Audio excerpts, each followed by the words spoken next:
Assalamualaikum dan selamat pagi semua. Bertemu kita dalam podcast pertama Oil and Gas Meta yang kita panggil Metacast. Bukan sekadar minyak dan gas. Okey, ini kali pertama kita buat podcast yang mana fizikal. Okey, kalau nak tahu Oil and Gas Meta, OGM, Oil and Gas Meta ni banyak sebenarnya buat podcast. Tapi kita buat podcast tu melalui aplikasi Zoom sahaja. Kalau nak ikutkan, kita banyak dalam lebih daripada 20 episod. So ini kali pertama pada pagi ini podcast fizikal. Okay. So apa itu OGM? OGM tu adalah Oil and Gas Meta. Kenapa Oil and Gas Meta tu wujud? Sebab Oil and Gas Meta ni tujuan dia kita nak bagi pendedahan kepada students, pelajar, graduan dan yang baru bekerja untuk nak mencuburi bidang oil and gas. Kita bagi pendedahan sedikit lah. Dan Oil and Gas Meta ni sebenarnya, tuan-tuan puan-puan, dia bukan sahaja ditunjangi oleh saya, tapi dia banyak. Belakang saya ni banyak. Ramai kita panggil taiko-taiko oil and gas kita lah. Otai-otai oil and gas kita yang banyak bagi input kepada kita untuk kita menyalurkan kepada student-student ni ataupun para graduan dan yang profesional yang baru bekerja. Okey, so tanpa melengahkan masa, kita ada tetamu jemputan. Tetamu jemputan kita pertama dalam sesi podcast kita. Okey, so dipersilakan Encik Nazrul. Apa khabar? Baik, terima kasih atas jemputan tuan. Saya daripada pihak OGM, mewakili OGM, saya sangat-sangat berterima kasih menghargai sokongan awak lah sebab sudi datang di sesi podcast kita pada pagi ni. Baik. Alhamdulillah. Okey. So kita nak tak kenal maka tak cinta, betul? Betul. So boleh tak cerita sedikit tentang awak? Baik, so sebelum saya pergi lebih lanjut, saya ingin ucapkan jutaan terima kasih kepada Tuan Fazrul dan juga kepada seluruh tim OGM kerana sudi menjemput saya lah. Nama diberi Nazrul Irfandi bin Nazrul Anwar. Boleh panggil saya Nazrul. Sekarang saya berkhidmat di Nestle Malaysia Berhad sebagai pakar perkhidmatan ataupun dalam bahasa Inggeris sebagai specialist lah. Kalau saya boleh ceritakan sedikit lah berkenaan dengan saya punya orang kata career journey ataupun life journey. Saya dulu intern di Malaya Makin Berhad Maybank sebagai financial analyst intern. Tapi and juga saya dulu ambil jurusan course accounting di UPM. Tapi early on saya decided yang I think accounting ataupun finance bukan untuk saya lah. So saya decided untuk pivot my career into something else, which is the thing that I really love to do, which is now I'm in supply chain. And juga kalau saya boleh sharekan juga, saya sekarang begitu aktif lah di LinkedIn. So until today I have lebih daripada 16,500 followers di LinkedIn, and saya start di LinkedIn lebih kurang tahun 2020 masa COVID. So kalau saya boleh sharekan juga, masa COVID tu saya rasa saya seorang yang amat berpegang teguh dengan satu statement yang saya pernah jumpa dulu. Nama dia kata don't let a crisis go to waste. So masa COVID tu merupakan satu tempoh yang amat bosan. So saya gunakan tempoh COVID tu untuk start di LinkedIn, dan saya rasa it's a very life changing journey lah. So bila saya start dekat LinkedIn, it is actually bring me to where I am today. So itulah. Kejap, awak baru bekerja. Betul. Lepas tu awak ada kat LinkedIn as a content creator. Exactly, betul. Apa motivation awak masa tu? Itulah. So again and again, macam saya cakap tadi, masa awalnya motivasi saya adalah untuk, sebab saya percaya dengan statement don't let a crisis go to waste. Sebab saya percaya masa COVID tu berlaku, dia adalah satu tempoh yang amat panjang, lebih kurang 2 ke 3 tahun masa tu COVID. So masa tu bosan. So saya percaya bab kata statement tu lah, don't let a crisis go to waste. Kalau kita tak gunakan sesuatu krisis yang berlaku tu to our own advantage, ia adalah satu yang amat rugi. Sebab masa tu tak boleh buat apa. So you ada the whole time and opportunity untuk belajar. Especially mungkin topik yang kita akan sentuh nanti lah, which is in terms of digitalization.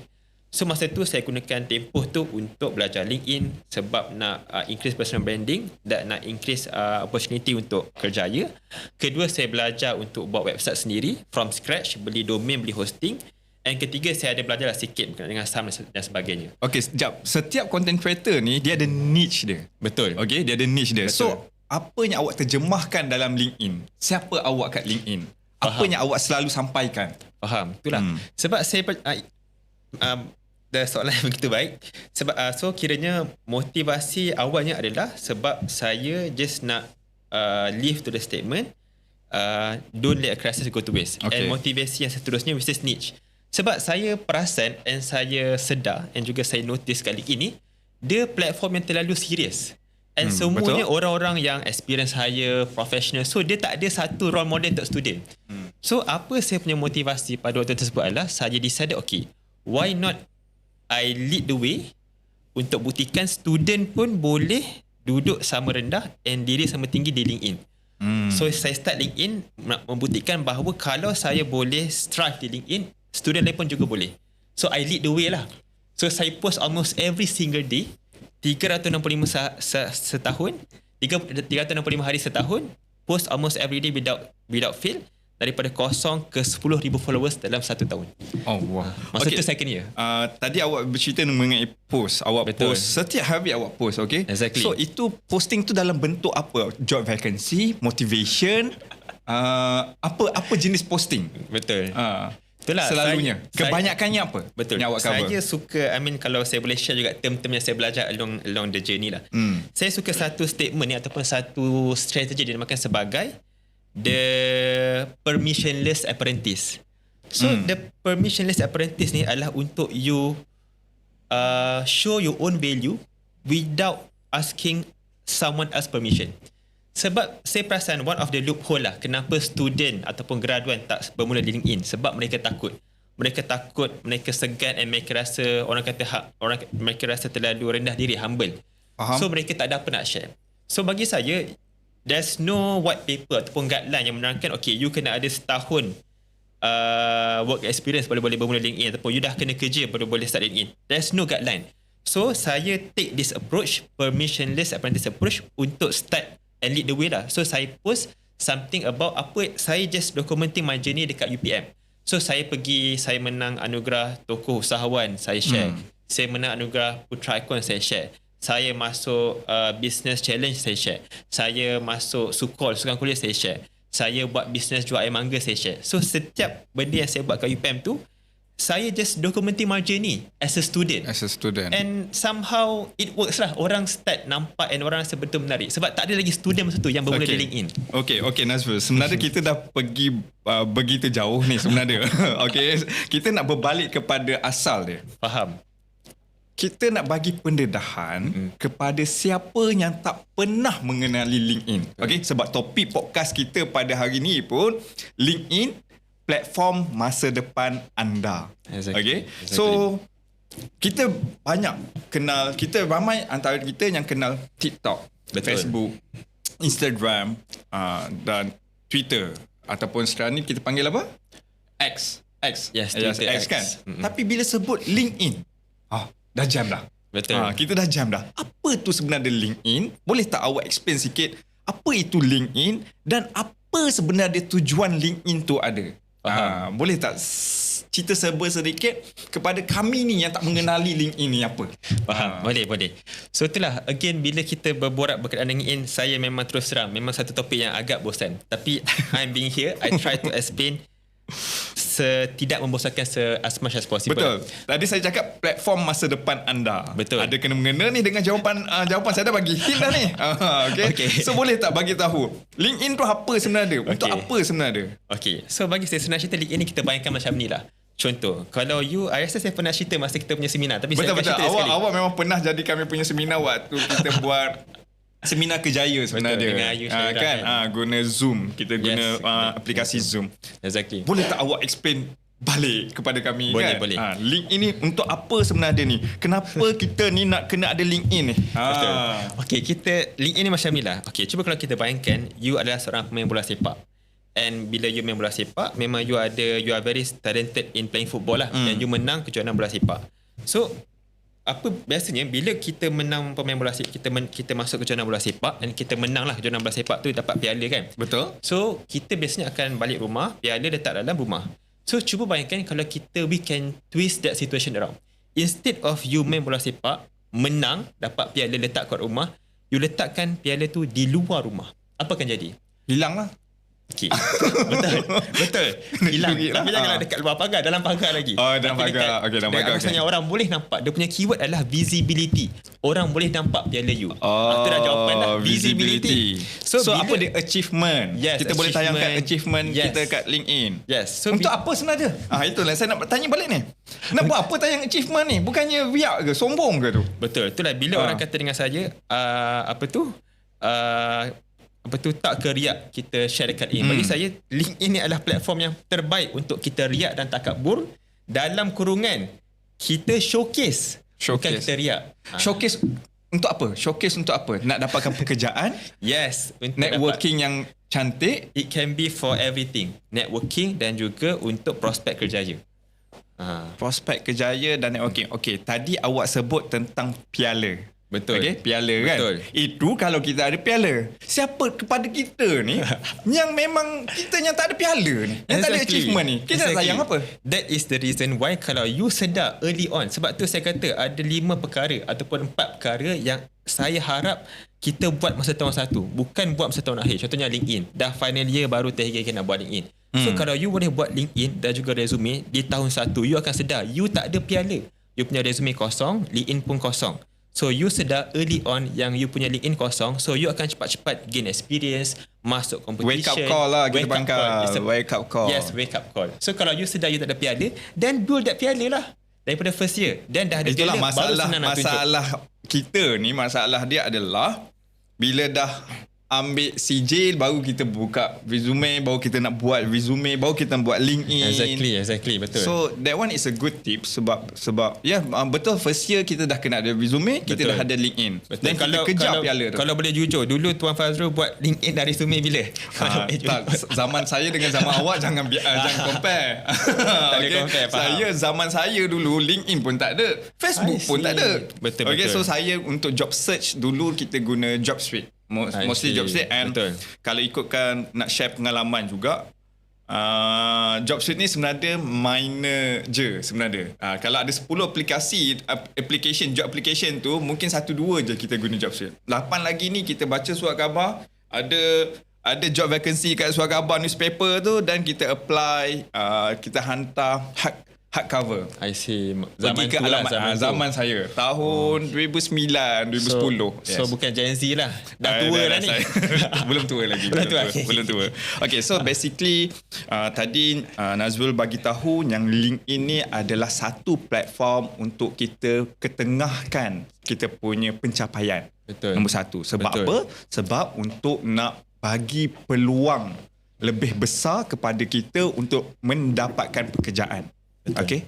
Selain daripada tu, visibility, kita tahu yang mana sedia maklum yang LinkedIn ni adalah satu job search platform. Exactly. Alright. Tapi nak bandingkan job search platform yang lain. Contohnya sekarang ni kita ada Indeed, JobStreet. Betul. Apa lagi kita ada Mau Kerja. Betul. Wisebowl yang saya tahu. Highly. Lepas tu Wikipedia, something like that. Okay. Banyak, okay? Betul. Apa kelebihan LinkedIn berbanding dengan platform-platform yang lain? Faham. Okay? Sebab saya nak nyatakan kat sini sebab dia, saya boleh berani kata yang mana 70% job vacancy untuk oil and gas, industri minyak dan gas adalah terdapat di LinkedIn. Wow. Faham. Hanya 30% sahaja di platform-platform yang lain. 70% 70% tu adalah satu angka yang tinggi. Betul. Kalau ada 10 vacancy, 7 ada kat LinkedIn. So, saya selalu bagi nasihat kepada adik-adik kita, siapa yang nak join oil and gas, okay, terutama pemegang ijazah, wajib ada LinkedIn. Exactly. Betul, setuju.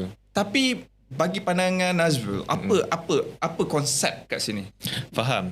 Itulah saya pun Apa kelebihan LinkedIn kat sini? Itulah if I mean lah, saya pun kalau boleh saya nak tambahkan juga statistik tu, daripada 10 vacancy untuk oil and gas, 7 ada dekat LinkedIn. And kalau boleh saya add on to that particular statistic, daripada 10 orang graduan ataupun kalau saya boleh share saya punya kawan-kawan, 10 orang kawan-kawan saya, 7 orang dapat kerja di LinkedIn. And saya pernah buat juga podcast masa COVID dulu. Saya buat masa tu zaman-zaman kegebelangan saya dah. Kegebelangan, Talk show masa tu saya buat. Okay. Saya pernah jemput ada satu. Masa tu tak kenal Tuan Fazrul lagi dah. Okay. Masa tu saya buat podcast. Saya ada jemput seorang ni lah. Saya punya mentor. Nama dia Tuan Nazmi Ismail. So Tuan Nazmi dia cakap, daripada kalau dia compare antara dia cari kerja dekat job portal lain, saya tak boleh mention siapa lah, nanti kan macam nanti kena saman ke apa. Kalau dia compare, dia cari kerja dekat job portal lain dan juga dia cari kerja dekat LinkedIn. LinkedIn ni lagi banyak offer dia dapat berbanding Jobstreet. And kalau saya boleh come back to that particular question, kalau kita boleh compare, kalau job portal macam mungkin Jobstreet, Hiredly, Indeed, memang solely for job portal, for recruitment only. Tapi LinkedIn ni dia adalah hybrid job portal dan juga social media platform. So when you combine both, come hand in hand, dah akan jadi lebih superb lah. So you boleh bersocial, ataupun accurately you boleh bernetworking and you boleh cari kerja. Kalau you mohon kerja dekat Jobstreet, dia akan lihat solely pada resume you saja. So dia akan measure you 100% through your resume. Sebab dia tak ada sources lain. Betul. Tapi kalau you mohon through LinkedIn, dia boleh lihat you punya posting. Who are you during your university life, during your early career, sebab you buat posting. So dia akan tengok you as a human being. Dia boleh tengok your personal touch of you. So itu bagusnya LinkedIn. Bukan sekadar resume semata, tapi dia akan buat judgement through your LinkedIn profile juga. So that's the best thing about LinkedIn. And kenapa LinkedIn ni lebih baik as compared to job portal. You buat dua-dua, tapi berikan lebih keutamaan kepada LinkedIn lah. Maksud dia kat situ dia ada sebenarnya ada advantage and disadvantage. Exactly. Advantage dia tu memang betul kalau kita punya social media platform appearance kita tu bagus. Yes. Ada adab. Betul. Tapi kalaulah contoh apa yang kita post tu jenis yang kita boleh cakap yang tak beretika. Betul. Okay, itu adalah bagi satu benda yang huge impact kepada peluang kita mendapatkan pekerjaan. Betul?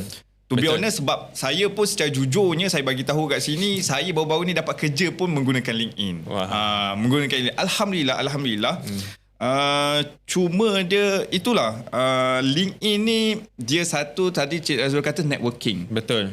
Apa jenis networking yang kita cuba sampaikan kat sini? Apa networking dengan sesama kawan kita ataupun hiring manager, headhunter, apa sebenarnya jenis networking yang kita bagi tahu? Itulah cumanya kalau sebelum saya jawab soalan tu, saya nak tambah sikit point kepada point tadi. Yang kepada dia ada pros and cons, which is betul. Tapi saya rasa masalahnya bukan kepada post benda-benda yang tak beretika. Kalau student ni masalahnya dia tak post langsung. Itu masalahnya. Saya rasa masalah yang dia kurang. Itu masalah yang kita selalu jumpa lah. Yes, berbanding tak beretika, dia tak post langsung. So kita punya harapan kita lah hari ni bila kita buat podcast ni, lebih ramai student ataupun graduan start mula untuk menjejakkan kaki ke dalam platform LinkedIn.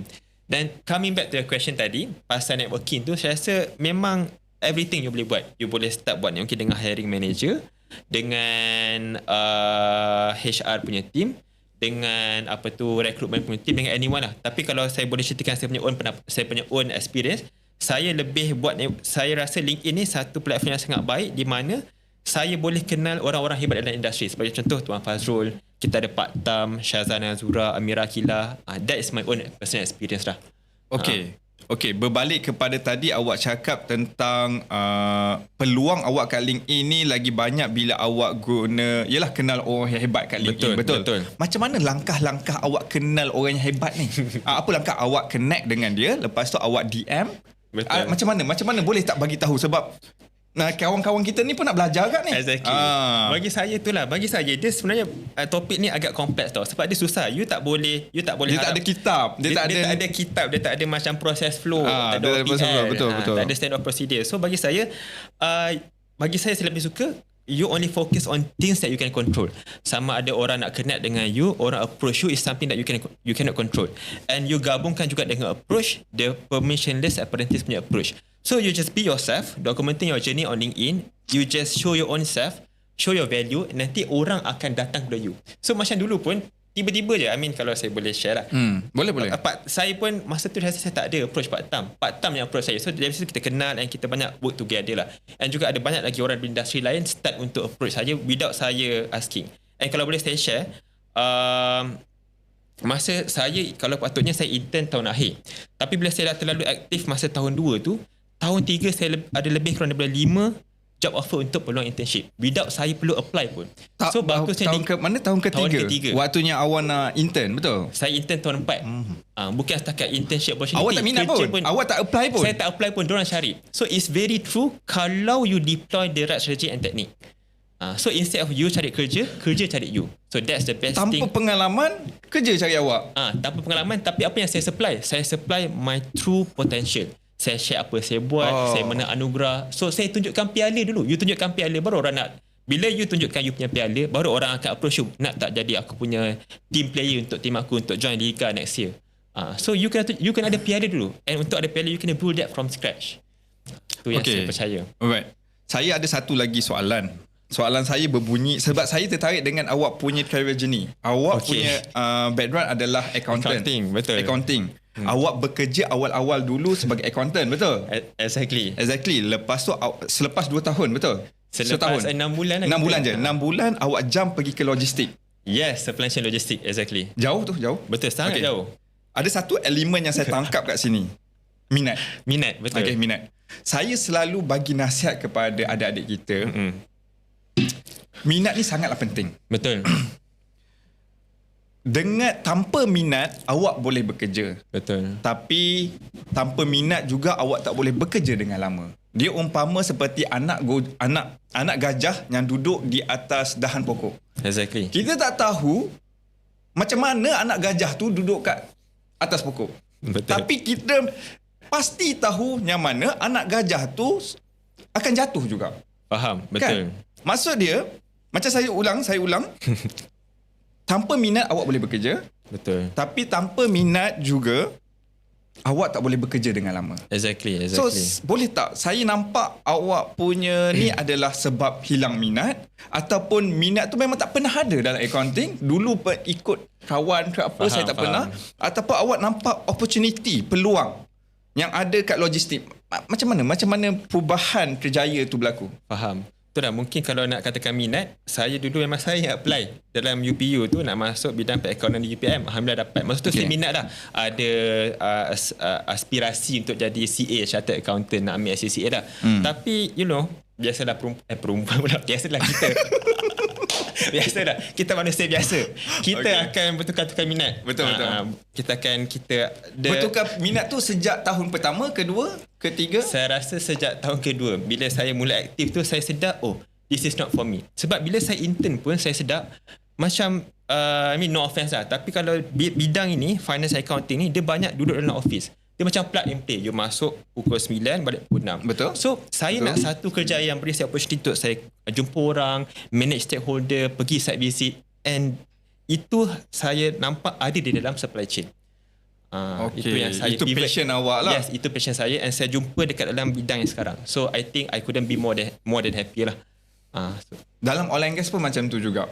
Saya banyak jumpa student yang mana tahun kedua, ketiga, bang, saya rasa saya tak minat bang dalam mechanical ni sebenarnya. Ini bukan apa yang saya nak ni. Kan? Mau ayah saya dulu bang paksa saya kan jadi mechanical engineering. So sangat penting sebenarnya. Betul. Untuk kita nak tahu mana minat kita. Betul. Okay, kalau saya boleh tanyalah, kan pasal kalau kita bercakap berkenaan dengan oil and gas, ada ke orang yang dia minat nak masuk dalam oil and gas? Dah masuk, alamak, contoh dia masuk company pet, company lanyard, keluar balik sebab tak minat. Company ada lanyard. Contoh. Mungkin boleh cut kat sini. Okay, so maksud dia apa? Maksud dia dah kerja, lepas tu dia memang nak sangat masuk oil and gas. Dah masuk, lama tak minat, nak keluar balik. Ada ke macam tu? Bagi saya ramai je nampak. Nampak je. Sebab itu yang saya cakap tadi. Betul, awak boleh bekerja tanpa minat, tapi awak takkan boleh bekerja lama. Exactly. One point, awak akan sedar yang mana apa yang awak buat ni satu benda yang awak sia-sia. Tak ada minat, tak ada passion. Faham. Dan nak buat apa? Quit lah. Okay? Betul. Cuma dia itulah, kadang-kadang minat ni juga boleh dipengaruhi dengan duit.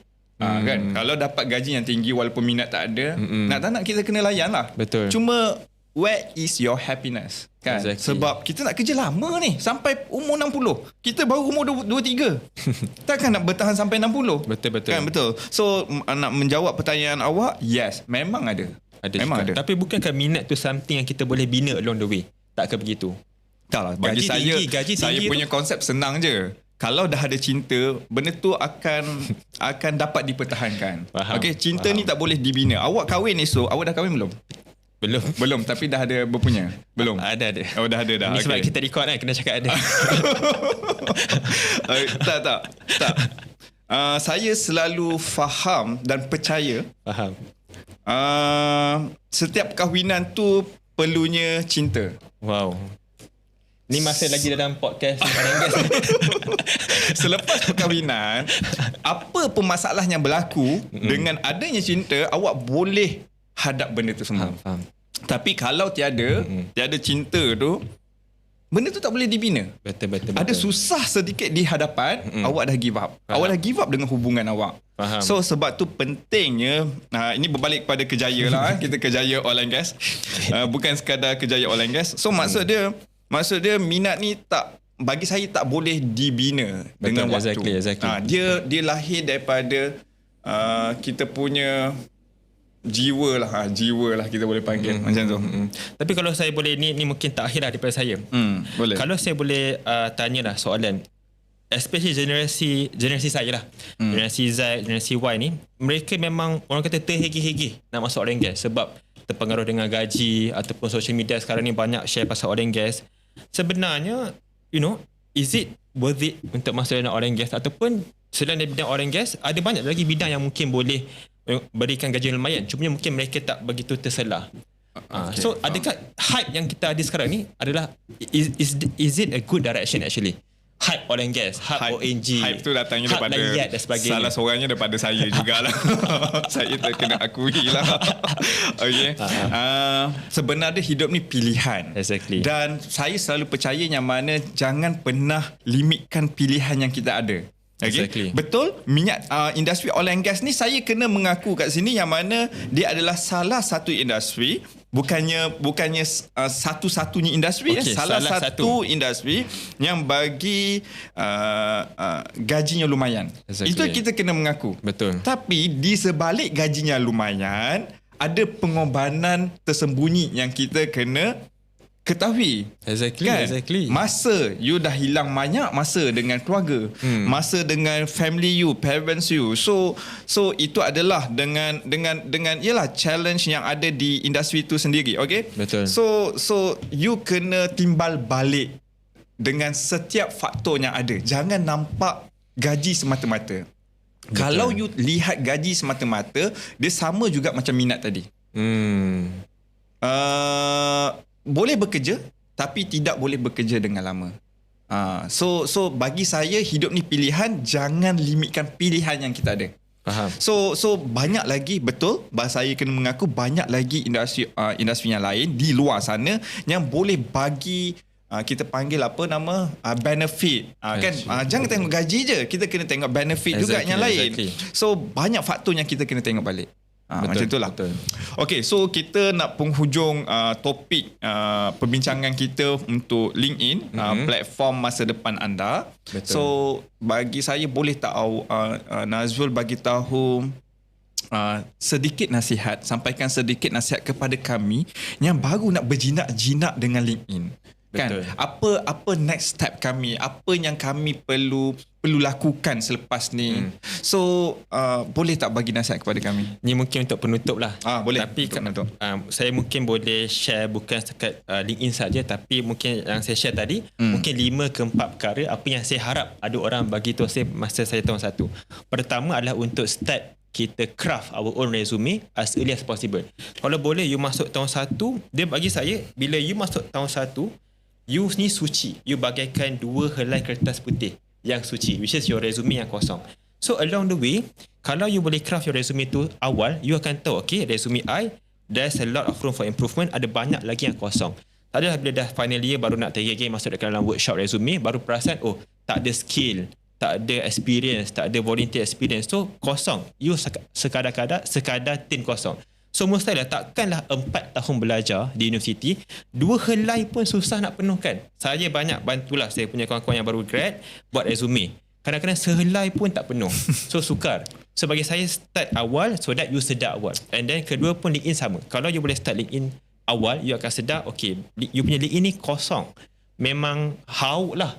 So kalau you sedar awal, you akan dapat, bak kata Tuan Fazrul, that wake up call awal, you akan start untuk gain experience. Bila you sedar yang you tak ada piala tu awal, better untuk you bina piala tu lebih awal. So it will be easier later on. And ketiga, untuk start pergi orang kata career fair. Mungkin kalau let's say you betul-betul lah minat nak masuk career oil and gas, pergi career fair and let's see if that really suit you.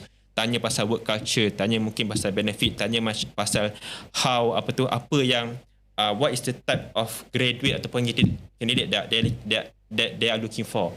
And juga mungkin you boleh share yang keempat, mungkin boleh you start untuk belajar untuk join industrial punya program. Contoh sekarang saya perasan ada banyak industrial program macam Maybank Student Ambassador, Nestle Youth Influencer, KPMG Ambassador. So sekarang ni dia macam tumbuh macam cendawan lepas hujan. Ada banyak company yang buat their own apprentice ataupun ambassadorship program. So kalau you boleh join program macam tu, you punya resume tu lebih ada banyak weightage. Sebab tak adalah you terduduk di Kepompong University, you dah join the industry lebih awal, so lebih banyak peluang yang you boleh dapat. So I would say that would be my advice lah.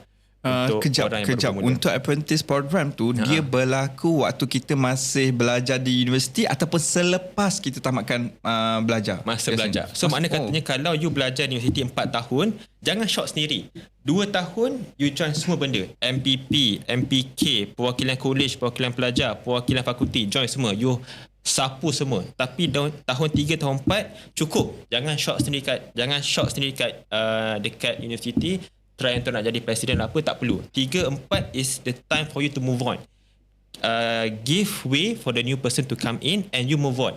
Pergi industri, masuk program HSBC Business Case Study, masuk program yang Bursa Young Investment Challenge, masuk program mungkin McKinsey punya Consulting Challenge. You jadi Maybank Student Ambassador. Saya cakap sebab saya dah buat. And bila saya buat, saya nampak, saya memang lihat dan saya rasai sendiri kelebihan yang saya dapat. Bila saya banyak join program ambassadorship. Contoh, the primary one is saya join program Maybank Student Ambassador. Saya percaya masih ada lagi sekarang lah. So mungkin kita boleh sponsor lah juga Maybank kat sini. So bila saya join program Maybank Student Ambassador tu, saya letak itu saja. Each and every interview dia takkan tanya benda lain, dia akan tanya itu saja. So that brings so much weightage. So saya perasan, and the kelebihan kalau you join program ambassadorship ni, you final year orang lain semua terkira-kira nak cari latihan tempat industri, you boleh goyang kaki sebab you ada that confirm placement and priority to be untuk placement untuk permanent position juga. So that's the beauty of it. Dulu tak ada. Lepas COVID banyak sekarang ada. So gunakan peluang tu. Saya dulu pun join lambat. Macam mana kita nak tahu peluang ni? Ada kat LinkedIn ada ke? Yes, ada dekat LinkedIn, ada dekat Instagram, dia akan advertise. So bagi saya ini kalau saya, it's a bit controversial, tapi kalau saya boleh share, inilah loophole yang saya perasan ada dalam sistem pendidikan. Banyak program industri yang bagus untuk pelajar, tapi pelajar tak aware. Mungkin sebab fakulti tak post, universiti sendiri tak galakkan. Tapi again, you sendiri yang kena take control of your life. So you sendiri cari, Google, and kali ini pun banyak, surely.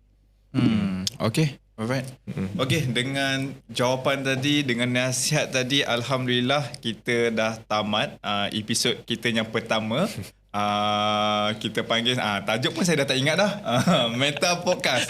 Okay, bukan sekadar minyak dan gas. Okay, kita jumpa untuk next episode insyaAllah. Terima kasih Encik Nazrul. Terima kasih Tuan atas jemputan. Assalamualaikum.